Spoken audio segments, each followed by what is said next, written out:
কি বলেন গোবর্ধন বাবু? দীপিকা বসুর সঙ্গে আমার একটা সম্পর্ক পাকা হয়ে আছে। কংগ্রেচুলেশন। লোকে আমাকে এখানে বাঘ বলে, বুঝতেই পাচ্ছেন, বাঘের মুখে না পড়াই ভালো। ছে, নিজেকে জানোয়ার ভাবছেন কেন? বাঘের কিন্তু জাত আলাদা হয়। বেড়ালকে ভুল করে বাঘ না ভাবাই ভালো। সেটা থাবার ওজন দেখলেই বুঝতে পারবে। বাহ, সুন্দর। আপনি থেকে তুমি।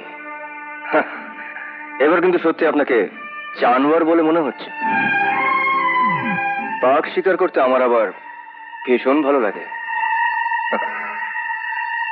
আশা করি আমার সঙ্গে প্রথম পরিচয়টা আপনার মনে থাকবে। Good day.